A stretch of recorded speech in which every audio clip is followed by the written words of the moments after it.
It's Thursday, March 1st, and you're listening to the Geek at Geek News Central, show number 746, sponsored in part by GoDaddy.com.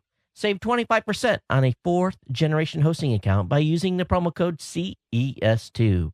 Geek News Central is a proud member of the Tech Podcast Network. If it's tech, it's here. Hey, everyone, I'm back from Washington, D.C. Got a great show for you. Strap in. Here it comes. All right, people, I need a go, no-go for the Geek News Central podcast. Digital archive recorders. We're go fly. Microphone. We're go fly. Video feed. Go. Web browser. Go. RSS data stream aggregator. Go fly. Interflux Toddism suppressor. All right, I'm confused. Host readiness check. Welcome to the show. Welcome to the show. The Geek News Central podcast is a proud member of the Tech Podcast Network. If it's tech, it's here. All right, ladies and gentlemen, we are ready to go. Cue Todd in 5, Button, who's got the button? 4, There is no cause for alarm. 3, Everybody hold on to something. 2, Just press the button. 1. Aloha and welcome to the Geek News Central podcast, coming to you as live as it can be from the beautiful state of Hawaii via the Geek News Central studio overlooking Greater Honolulu. Hey, everyone, welcome to the show. And of course, my name is Todd Cochran, and quite a jet lag geek here at Geek News Central because I think I've been up now, if I look at the clock, close to 20 hours. So if I get punchy during the show, I apologize. Left Washington, D.C., basically had to get out of bed at a ridiculous 3:30 in the morning. Left the hotel at 4, got to Reagan National at 5, and then was airborne and heading toward Chicago at 6:30 this morning, Eastern Standard Time, and I got into Honolulu about 2:30 Hawaiian Standard Time, which would have been about 7:30 in the evening Eastern Standard Time. So, needless to say, it's been a long day, but got a great show lined up for you today.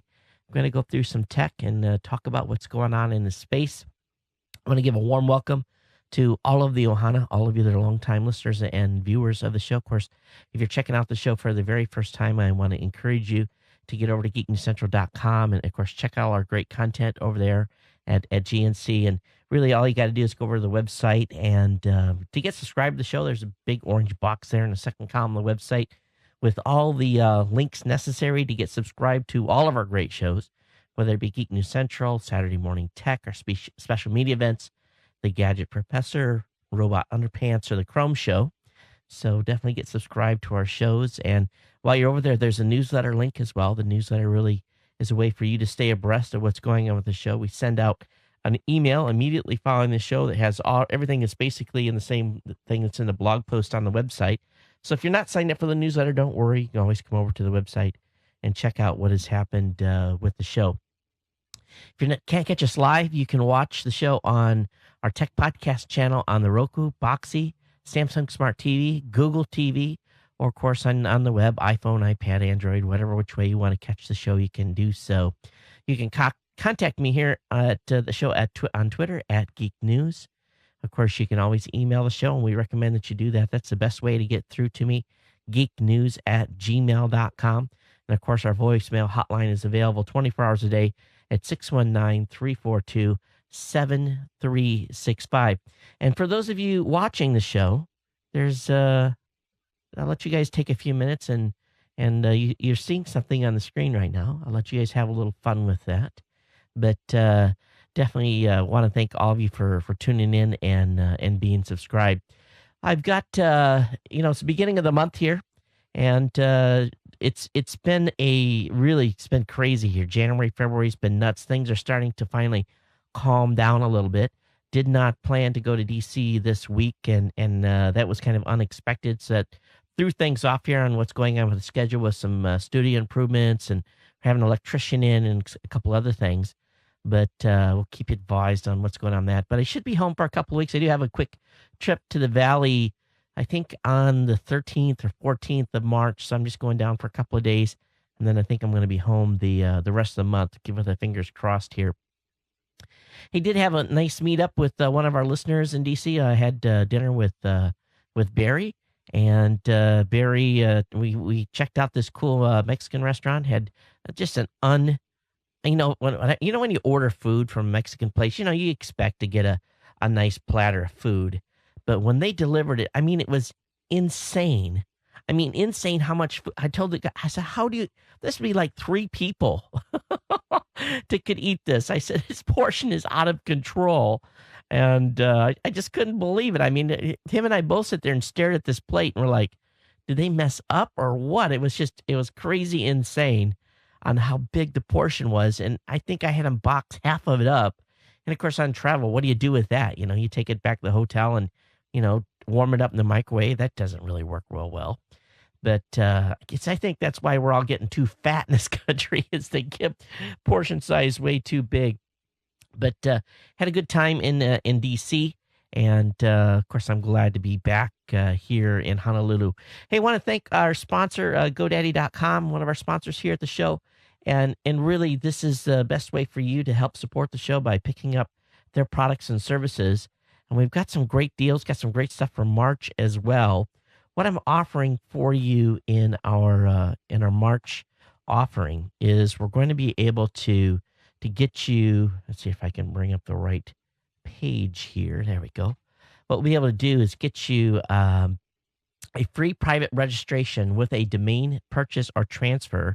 This is a $9.99 value free by using the promo code MARCH4. We're also offering a $7.99.co/.com.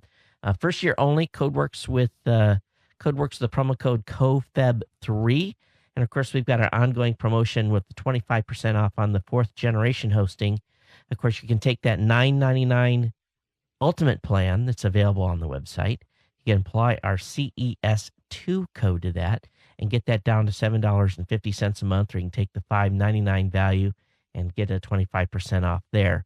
But these are on 12 or more months. In other words, if you go over and sign up for 4GH, please sign up for a full year and use that code, and that really helps keep the lights on here at GNC. But definitely check all our promo codes out at geeknewscentral.com/GoDaddy. And I don't have a lot to just kind of chat with you guys about. We're going to get right into the content here in a few minutes, but we're fast approaching show number 750. So we're still got the special going on right now for those of you that want to send a comment in and basically put in the comment line, show 750. Really 2 sentences. 1, what you love about the show. Number 2, what you don't like about the show. Been getting great feedback so far, but if you've never reached out and talked to me about the show, I'd love to hear from you, and gives me great insight on where we take the show next as we continue to grow and move forward this year. I think I'm picking up another little bit of a cold, so I apologize if I sniffle in your ear here a little bit. And if I do, it's my apologies in advance. I don't have one of those nice kill buttons where I can kill something if I'm trying to sniffle, but I need to get one of those installed. Maybe that'll be part of my little bit of an upgrade here over the next couple of weeks. Let's see here. What else have I got in my stack? Hey, don't forget, cafepress.com/Ohana store, cafepress.com/Ohana store to pick up all your Geek News Central wear, glasses, mugs, hats, you name it.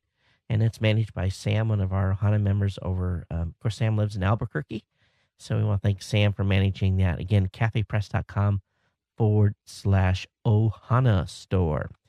Okay, let's get into a little content. We'll take care of one of the advertisers a little bit later in the show.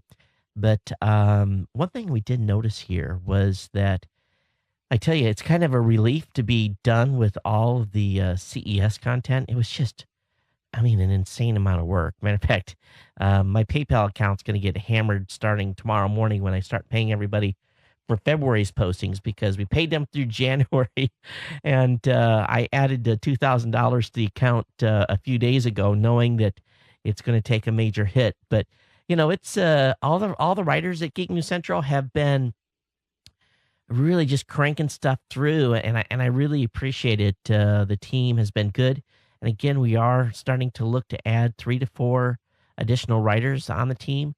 The site's well past 10,000 postings. We talked about that on the last show, so I'm pretty excited about where the site's headed and the traffic.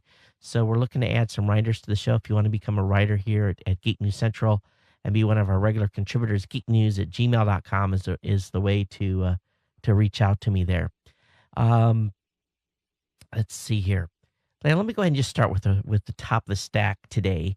And I probably didn't organize this as good as I should have, but there's a question on TechDirt. The folks at TechDirt were saying, why isn't ICANN speaking out against the ICE and Department of Justice seizures of .coms? You will have seen on GNC today that Suzabel wrote a post basically, and it says all your .com are belong to US or to us. And, she basically talks here in the latest cyber moves by ICE and Department of Homeland Security. A Canadian online gambling outfit has been confirmed that its .com has been seized. And U.S. is basically saying, hey, we don't care if it's a foreign domain. We don't care if the server's offshore. The .com belongs to us, and we will seize as we feel necessary. So, Department of Homeland Security went and had VeriSign basically seize the domain, and now it is referring to one of those ICE pages that we've seen before. So the question here is where is ICANN on this? This is an international organization that's supposed to be speaking out on this. And I think, as we'll talk about a little later in the show, the mega upload guy goes, if that was YouTube or if that was another site that was infringing or having an issue, they would have had their day in court and they just wouldn't have had stuff taken away. So they feel that the government's been very selective on who they, AKA seize and AKA who they take to court. And there's no, I guess a lot of it has to do with who has a bigger bank account, I assume. But why isn't ICANN speaking out about these seizures? And here we have and I'm not saying whether the site was working underneath the pretense of the law or not. I could care less. But every country's different. Every country has their own rules. And, if these folks have a .com website with a service that is being on a server outside the United States and not directly, basically they have no reason to take the domains down except for the simple fact they have a .com. So I could see where at some point in the future here, .coms are going to become, a less desirable location on the web simply because they are, have the potential of being seized by Department of Homeland Security. And I can't see a lot of sites launching on sites that will be seized by them. Now, not to say that they were doing everything correct. I'm not saying that at all. But the four owners of that site have been indicted on various internet gambling charges. But, almost everything to do with this organization was out of the harm's way in Canada.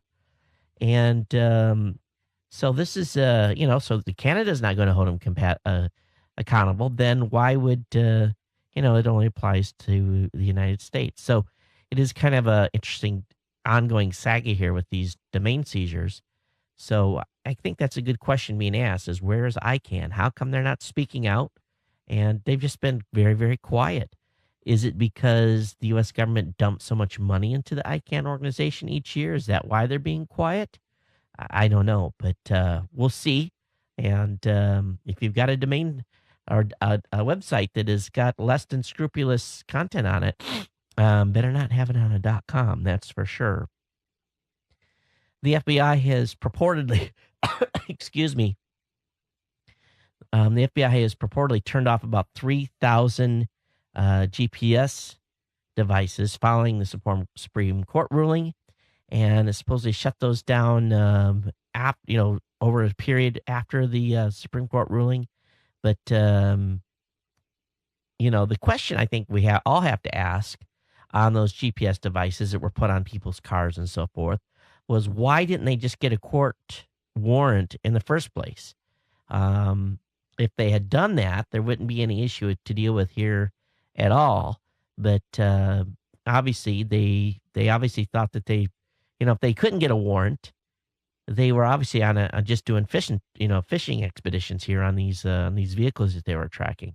I just wonder how many they have subsequently asked for warrants on and then are just turning them back on. But just by the simple fact that the devices were put on initially illegally, according to the Supreme Court. I wonder now if they can come back and retroactively get a warrant. I don't know, but definitely any of the evidence collected against those folks with those GPS devices would not be admissible. So they're going to have to see where this goes. So keep an eye out on this and watch future developments. But definitely 3,000 GPS devices have been turned off, and people aren't being tracked as heavily as they were. I did have to laugh today. There was a good article over on internetevolution.com. I've not followed this site in the past. I added it to my reading list today. But, the music industry and the movie industry continues to, I guess for a better word, be stuck in their own little world of hopes and ideas. And we know on January 18th, the day that the internet came together to protest SOPA and PIPA, was really seen as a day of important democratic action. But what's kind of funny is the RIAA CEO hopes that the SOPA protests were a one-time thing. And here's a quote from him. He says, when Wikipedia and Google purport to be neutral sources of information, but then exploit their stature to present information as not only not neutral, but affirmatively incomplete and misleading, they're duping these users and accepting as truth what are merely self-serving political declarations. The conventional wisdom is that the defeat of these bills shows the power of digital commons. Sure, anyone could click on a link or tweet an outrage, but how many knew what they were supporting or opposing? Would they have cast their clicks if they knew they were supporting foreign criminals selling counterfeit pharmaceuticals to Americans? Well, that was largely not what those bills were about. And we all know that. But, they always love to spin this stuff to their likings and, trying to portray the American public and people that are online as being stupid and being ignorant. And this is one of the reasons why, as I've told you guys last week, I'm becoming a lot more active here, at least in Hawaii, in making sure that, local stuff that's being basically being proposed is opposed when need be or supported when it should be. And but here's this RIAA guy is basically saying, hey, we just hope this is a one-time thing. But I think sadly most Americans go to sleep after these type of events and don't pay attention. I think we just all should continue to be more aware, and hopefully this will be something that we'll be able to, for a better word, track as we move forward and stay ahead of before they try to drop something in our laps.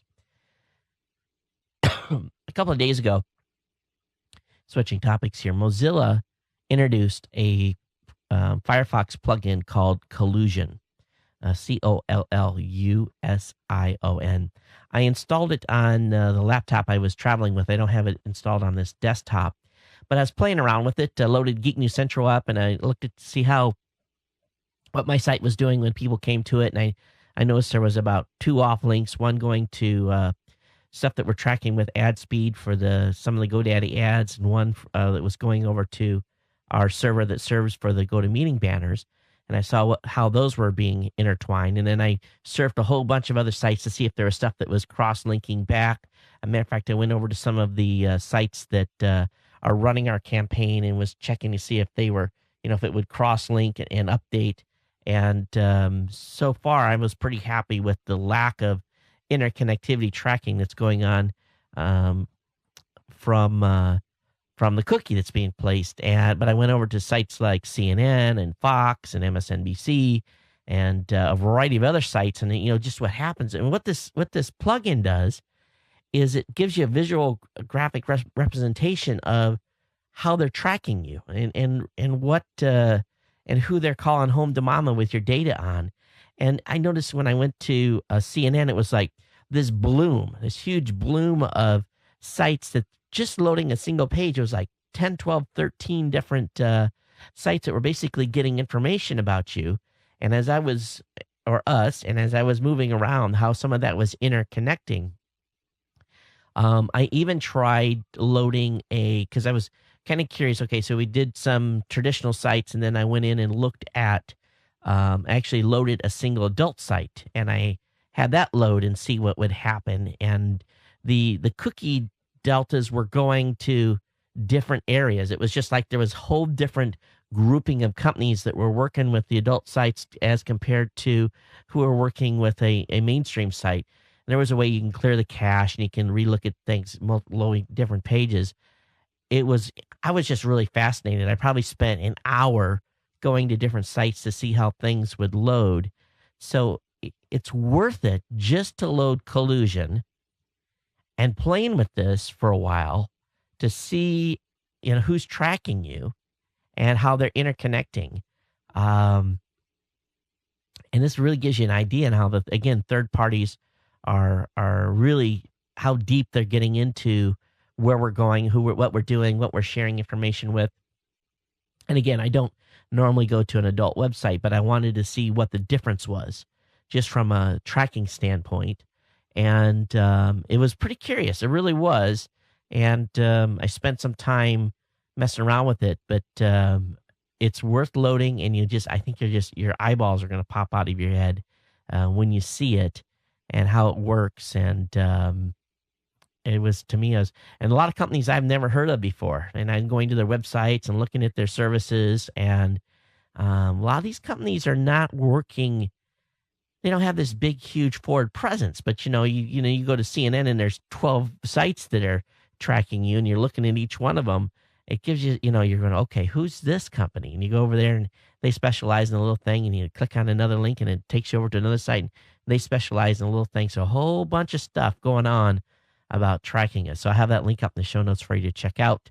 Again, Collusion, COLLUSION.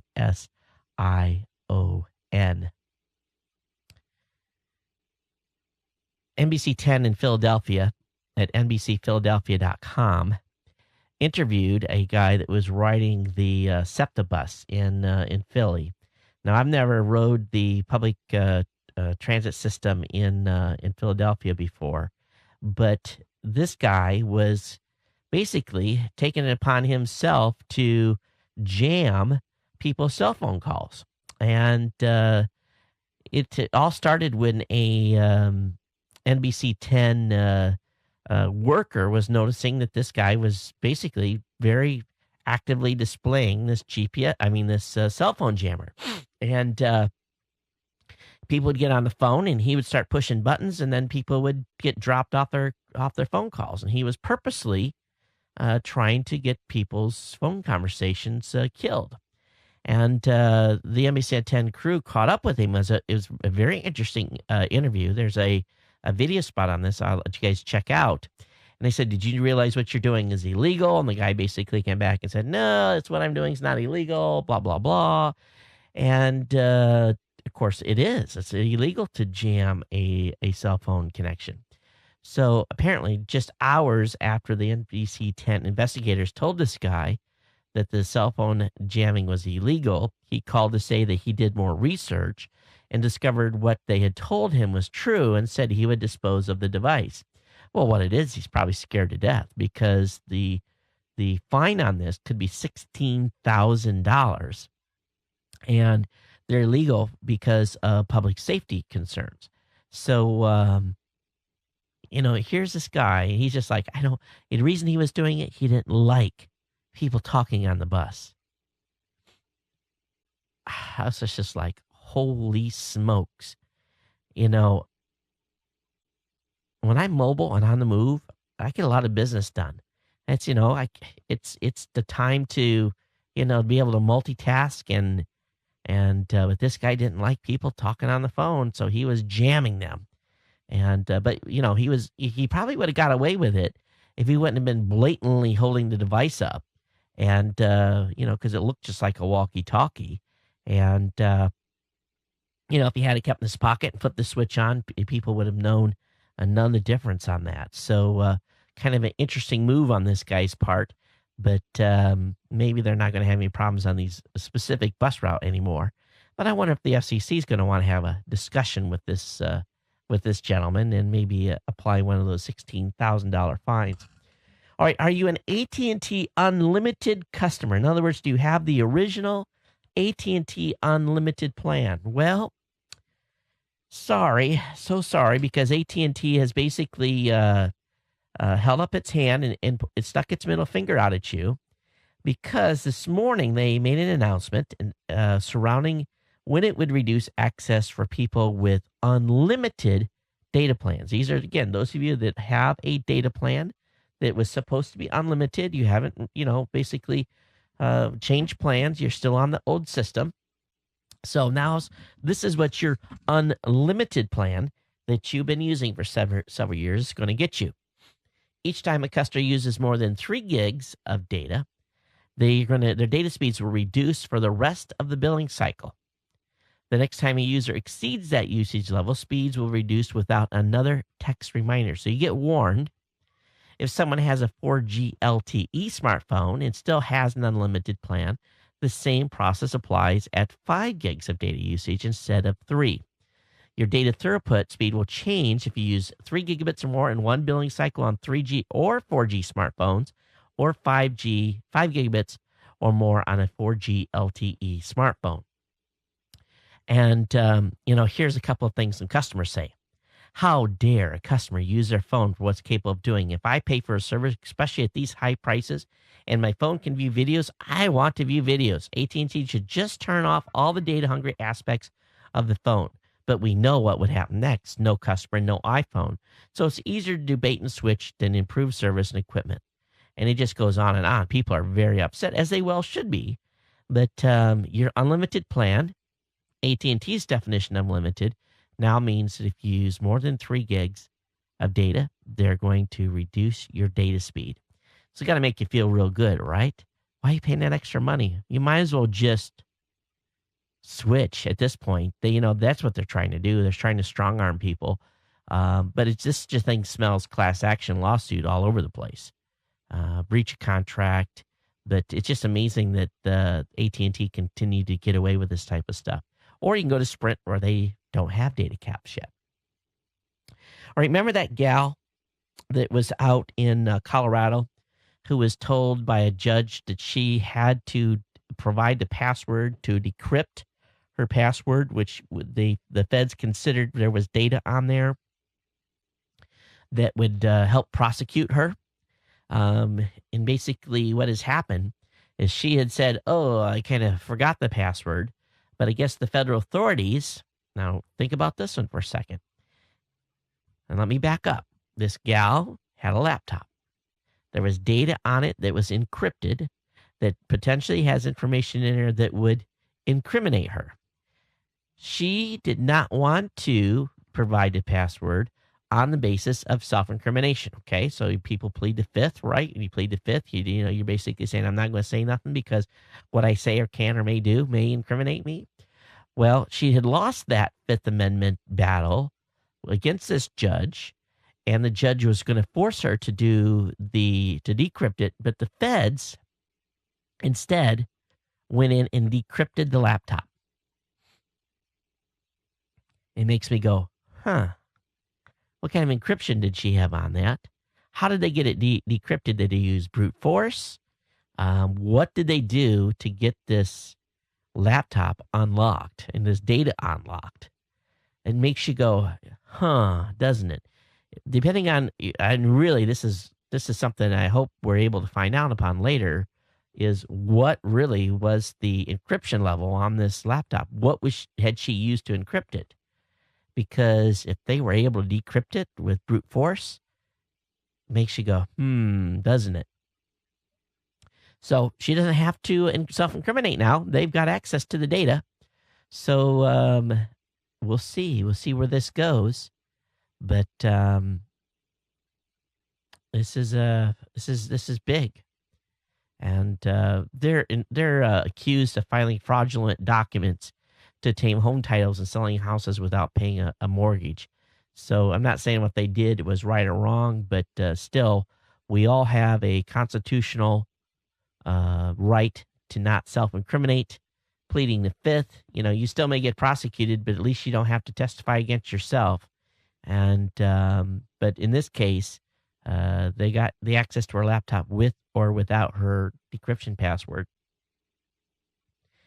All right, let's talk a little bit about Google's new privacy policy, which kicked in today. And, there's been a lot of discussion about it. We're not going to go into the details. I'm going to provide you a little later some links on basically what you can do to help limit what Google's collecting against you, which is at this point a kind of mute point.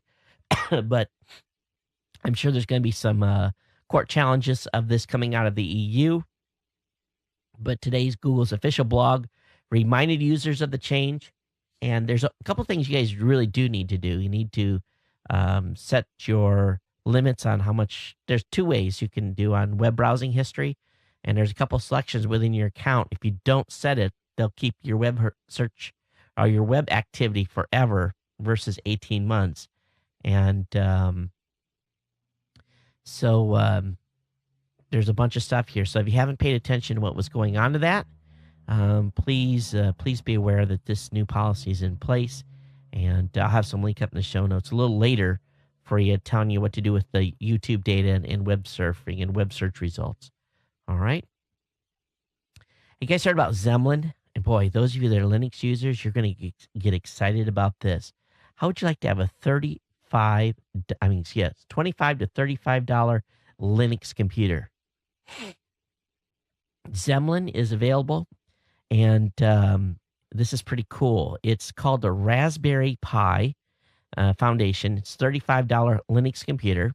And it's, a matter of fact, there was such a high demand for this $35 computer that the website was crushed, and they're back ordered.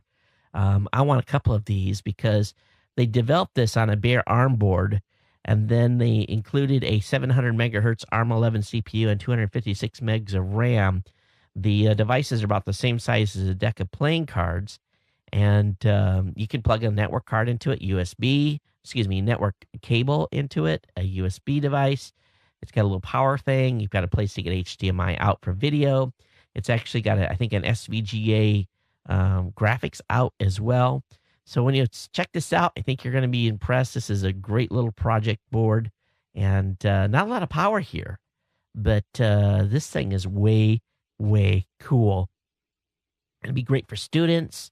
It just shows you where we've got with these types of devices. We've seen small computers like this at CES that were really not much bigger than that were running Windows 2.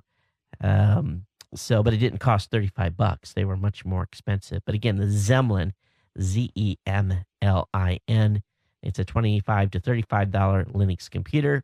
And if you know, a Windows license costs more than 4 of these things.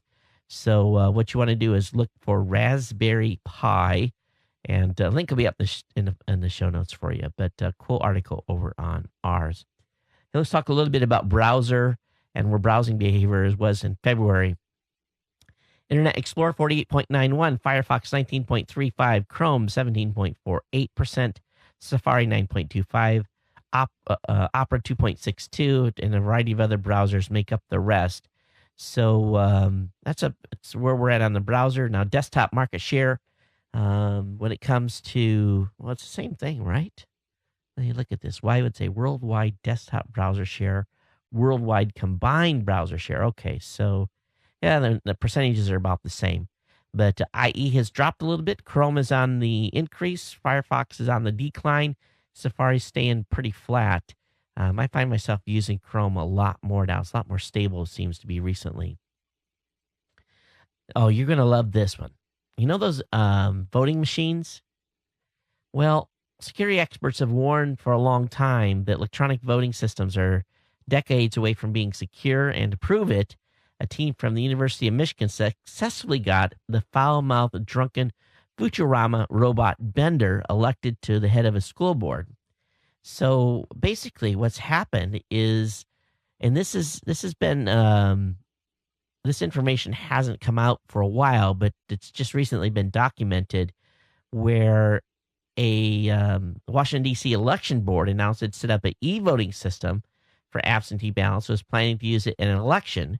And they basically wanted to test the system and invited security community members of the public to try to hack it 3 weeks before the election.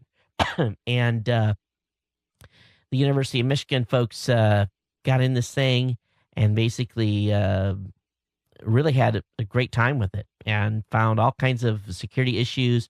They were able to have all the votes change again to this robot versus a person. They were able to get access to every registered voter in the Washington, D.C. area. So pretty extensive here. And they even put the U of M theme song on one of the report pages. And that's how the officials kind of finally figured out that they'd been hacked. But it just goes to show you, elections can be changed if you have a hacker that is determined. And these guys said it wasn't even difficult at all. All right, those of you that are living in New York City, the Taxi and Limousine Commission just wanted to are trying to see if the West Coast startup could build a cheaper unit for processing credit cards in New York taxi cabs. So what we've got now is we've got a competition going on where Square, and of course Square's pretty well known now throughout for an e-commerce solution, being able to swipe a credit card on an iPhone. But Square is going to be doing some testing in 50 cabs in New York City, making it easier for people to process credit cards and also have a lower processing fee. The competition has made the other companies that have been involved already in collecting credit card payments in taxi cabs in New York City. Basically, they want to compete here. So both Verifone and CMT is going to try to see what they can do to go head-to-head with Square. But they only got forced to do it because Square has the potential of coming in and disrupting their business model. So if you live in a New York City area and you get in a cab and you pay by credit card, you may, of course, there's 13,000 cabs in New York City. Only 50 cabs are going to be doing the test from Square. Shutterfly is going to be buying Kodak Online, their photo sharing platform, for $23.8 million. So after filing for bankruptcy here, the folks from Kodak have made the service available for sale, and Shutterfly is going to be picking this up. The terms of the agreement include the transfer of all gallery customer accounts and images in U.S., Canada, and you're going to be allowed to upload photos still, but it's going to be rebranded to the Shutterfly brand. So one thing off Kodak's list of stuff that they have available assets being sold again to Shutterfly. Of course, we're expecting next week the announcement of the iPad 3, and there's some worry about the development community because with the iPad 3, these new Retina displays are projecting to be a 2048 by 1536 pixels. So if you think about that, HD is 1920 by 1080. And if you're going to have a display running 2048 by 1536, the graphics needed to support that and look good are going to be much larger in size. So iPhone and iPad developers are a little bit worried because their app sizes are growing. With non-Retina, their iPhone app was only like 18 megs, and with the new image requirements, their app sizes are going to be pushed to 35 megs. So if you're trying to buy an app sometime in the near future on the iPad, you may not be able to download it because over your wireless connection, you may have to be on a Wi-Fi connection because of the 20 meg download limit for 3G connections. So we'll see where this goes, but the developers are worried about this new Retina size. A couple weeks ago, we talked about the streaming service called Aereo, and it didn't take too long here, but they've been sued already. They're basically disruptors, and the broadcasters are basically not happy that someone's coming in to invade their turf. So Univision and PBS filed a complaint in Manhattan Federal Court that claims Aereo infringes on their copyright and the upstart technology fails to qualify for a legal loophole. And what happens is Aereo works by taking over the air signals that are free to everyone and retransmitting them to individual dime-sized antennas that let consumers watch the content on internet devices. So what you did is each person, the way the service works is you pay $12 for your own little node. And they're saying that this goes beyond what's allowed. Again, if these providers would have allowed their live broadcasts to be made available over the internet, companies like Aereo would not need to be in business. But broadcasters that are doing traditional broadcasting, in other words, they're still transmitting it via a tower, they don't like it when someone's able to make that content available via the net. And I think that we have to recognize here that companies like Aereo are pushing the boundaries. And I think from a legal standpoint, they potentially going to be okay, because they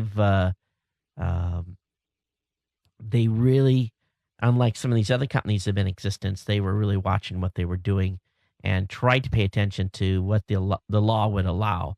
So I'm hoping that they're able to stay in business and utilize the loophole that they think they can use that the Univision and PBS do not think they can. So time will tell.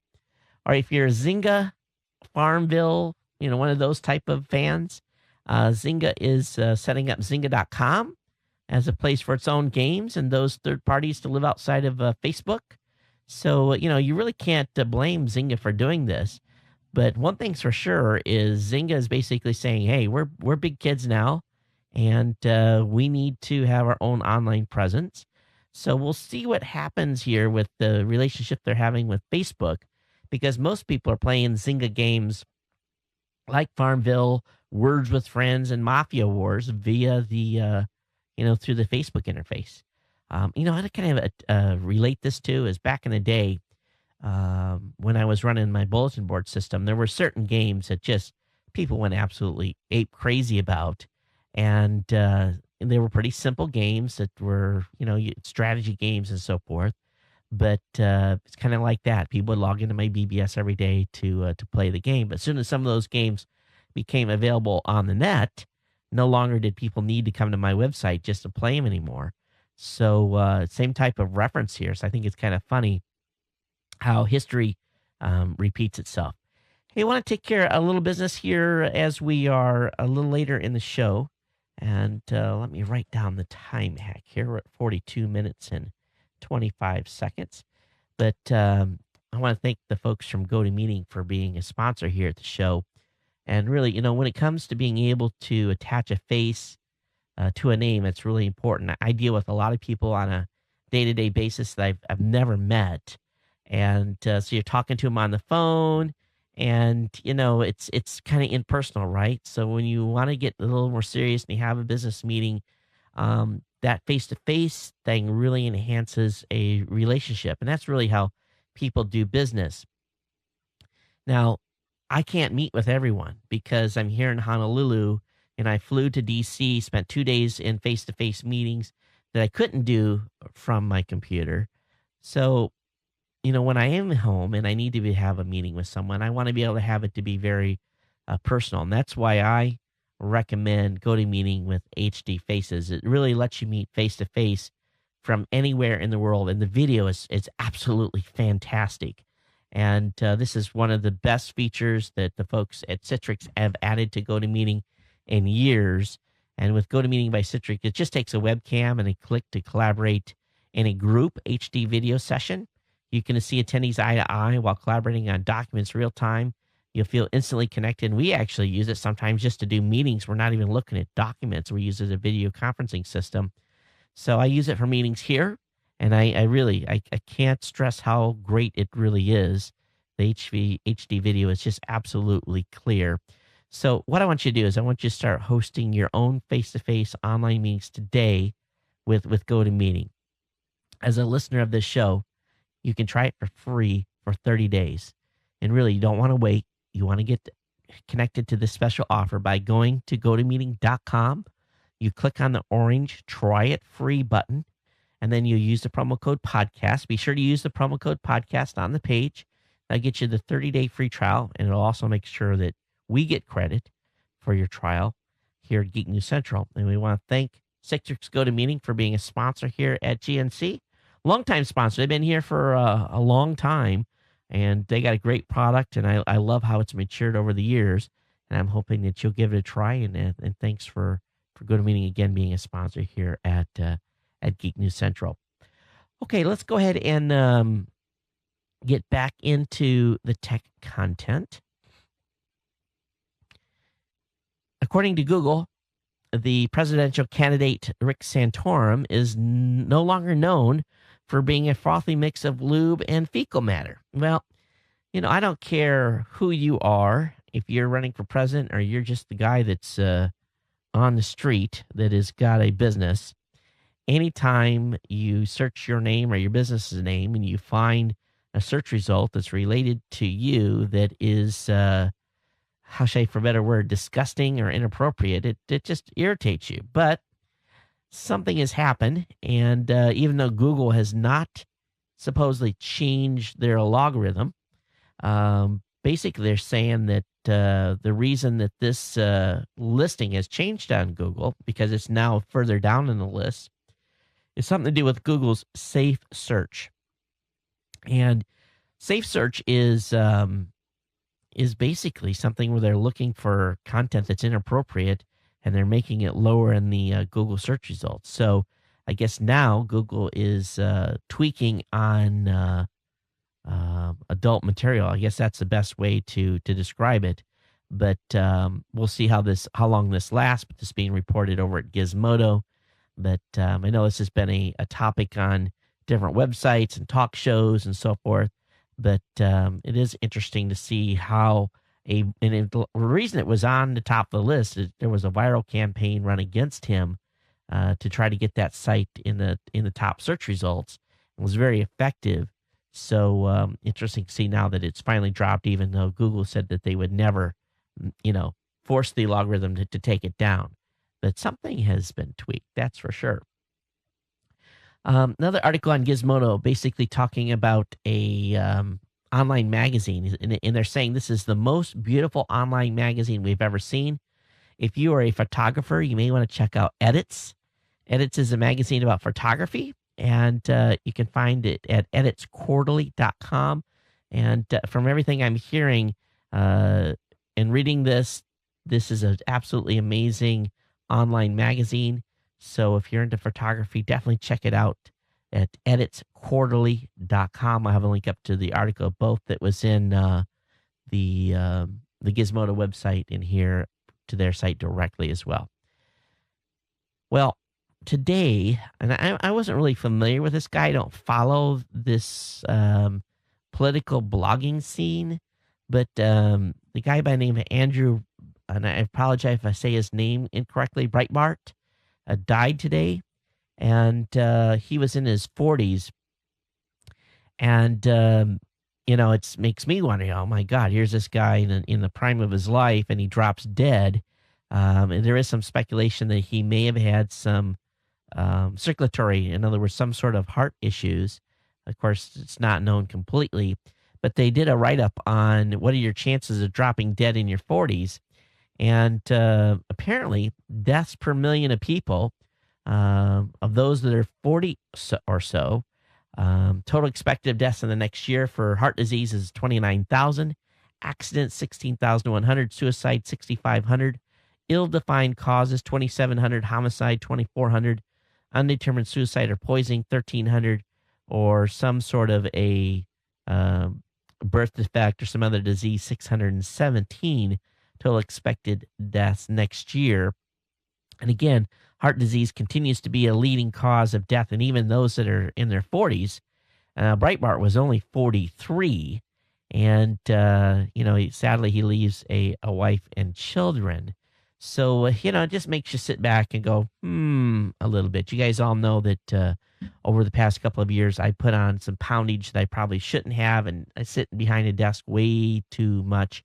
And part of our ongoing thing this year to try to lose weight has been, tracking calories and getting out exercising a little more, and stuff like this that makes me kind of all sit back and go, holy crap, here's this guy's a blogger, and he probably spent a lot of time in a chair just like I do.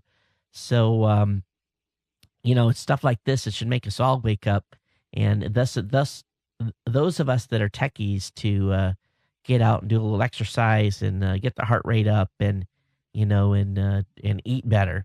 So definitely my goal this year is to continue to drop weight. I've started to already, although my trip to DC was not conducive to losing weight. But pretty sad on this guy's death. But it just goes to show it doesn't matter if you're in the 30s, 40s, or 50s. You have a chance of keeling over from heart disease even at an early age of 40. And I think we're going to see more of this with the way our society is and a fast food lifestyle and so forth. All right, building Firefox for Windows 8 Metro. Of course, the Windows 8 has been released to the public. You've been able to get a public download, a consumer download. About 1 million people downloaded it yesterday. But the folks at Firefox are planning to have a Metro-style enabled desktop browser. There's documentation on how they can do that. They say they'll be able to be used in a traditional mode, probably when it's released, or in a Windows 8 Metro mode. I don't know. I don't know if I'm a big fan of this Windows 8 Metro design. I'll probably be switching my desktop back to a standard configuration.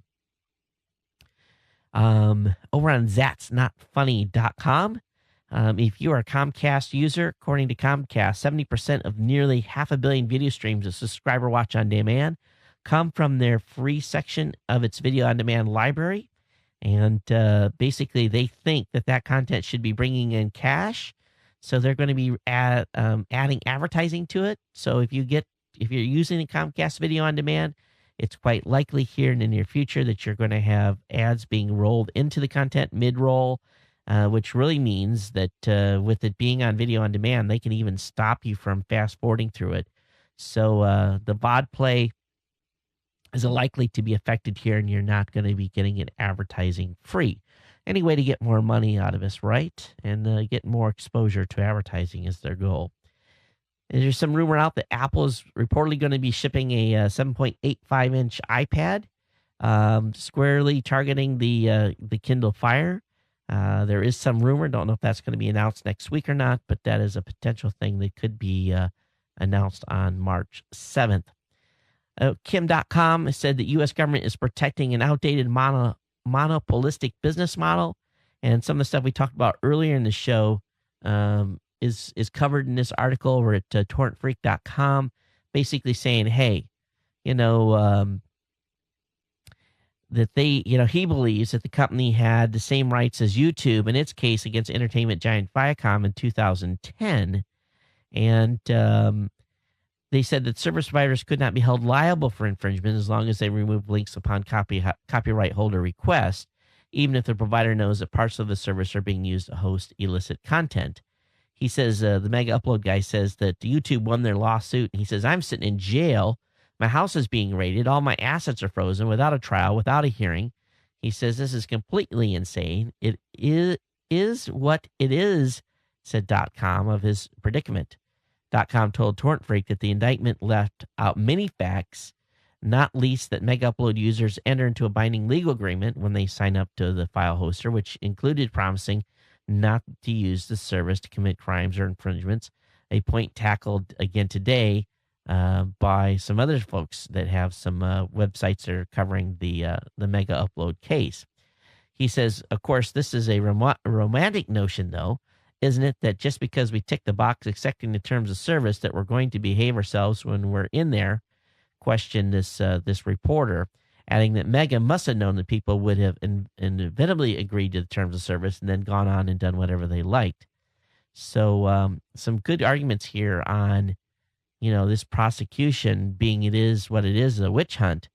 But he says, hey, there's other companies out there that were doing the same exact thing. Why was I targeted? Why were we targeted? I think they did it as a scare tactic, and it was very effective in having other sites shut down. So anyway, link will be up in the show notes on that. You can read up on what he had to say. Artists and hacktivists sabotage Spanish anti-piracy law. In an attempt to sabotage a new anti-piracy law that went into effect today, hundreds of websites in Spain are participating in a protest organized by a hacking group. And basically, there's a guy in Spain that has a lot of music that he puts up open source, but he went ahead and put up one that was copyrighted and restricted, and then he told everyone to go ahead and link to it, and then he submitted And what they're trying to do is they're trying to overwhelm the Spanish authorities with takedown notices. And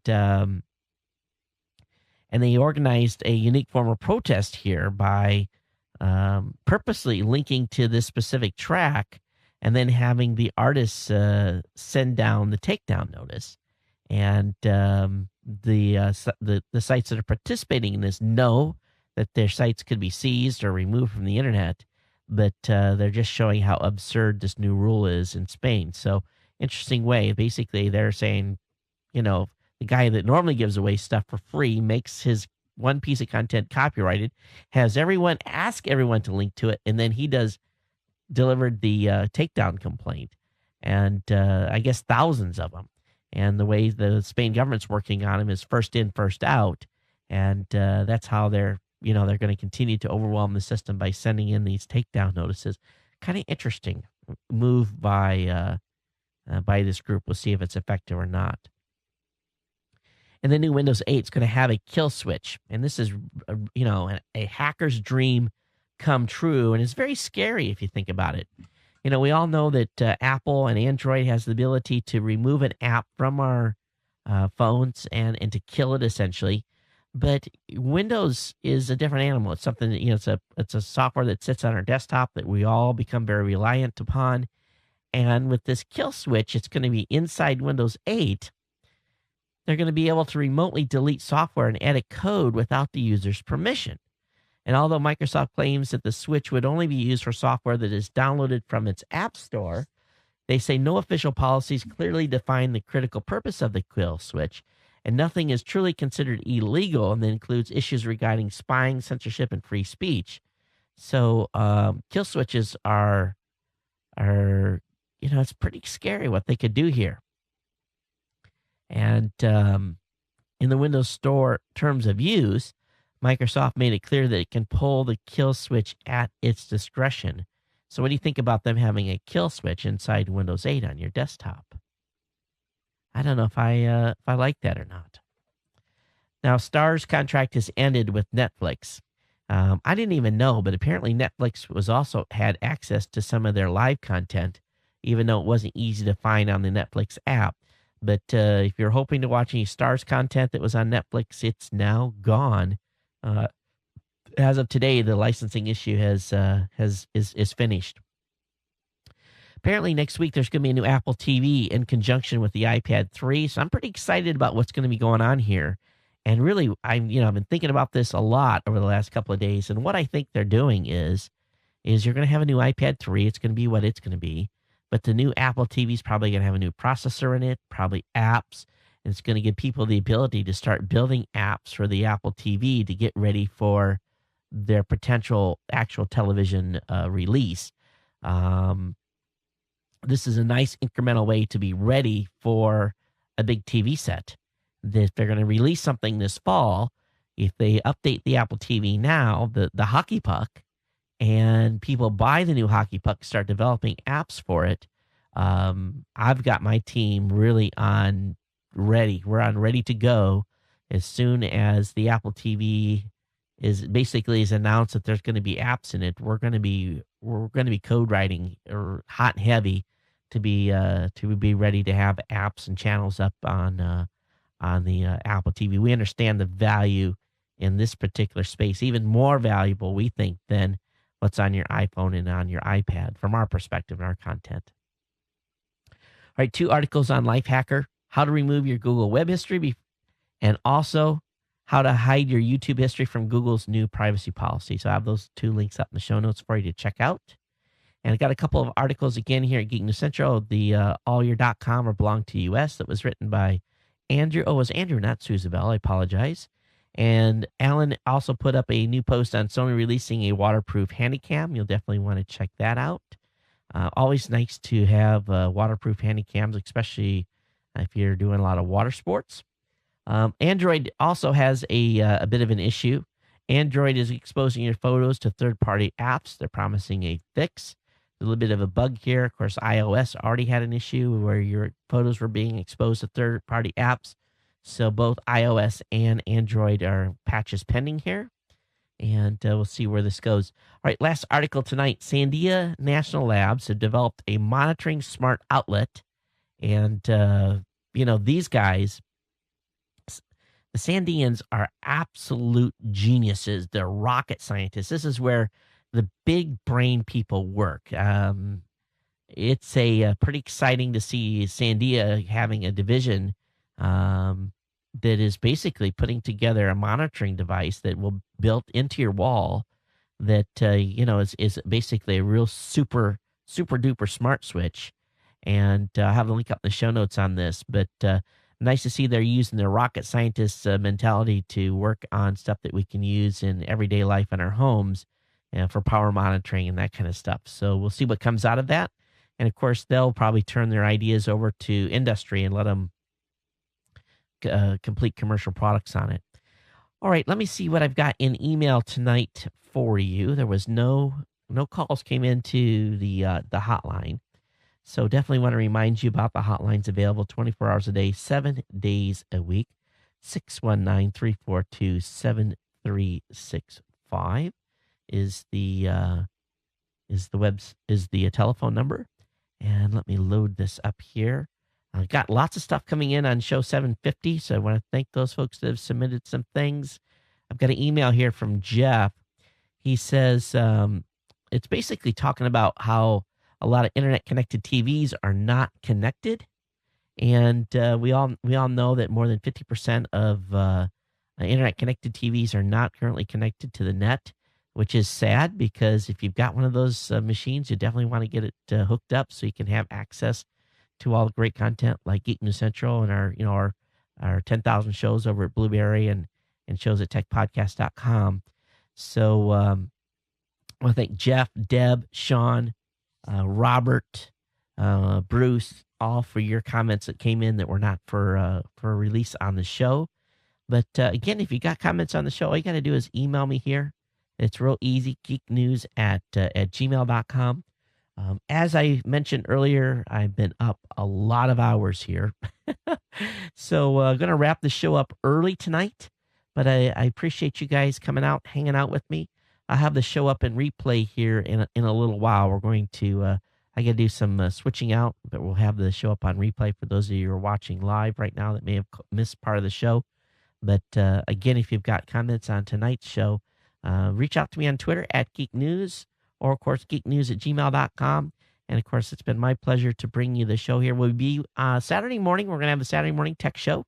Haven't got a full lineup of who's going to be on that. I'll start putting that together tomorrow. And then we're also going to have a Tech Podcast Roundtable. That video will go up this weekend. And we're also I'm going to be pushing out a version of the Chrome Show. It's been a while since I did that, but now that I've got chromeshow.com, which I paid heavily for, I might as well make sure I get use out of that big purchase. That was probably the most money I've ever spent on a single domain, and pretty happy to get that one in my war chest. But anyway, definitely check all the great content at geeknewscentral.com, and look forward to hearing your comments. Again, everyone, take care. Hope you enjoyed the show today.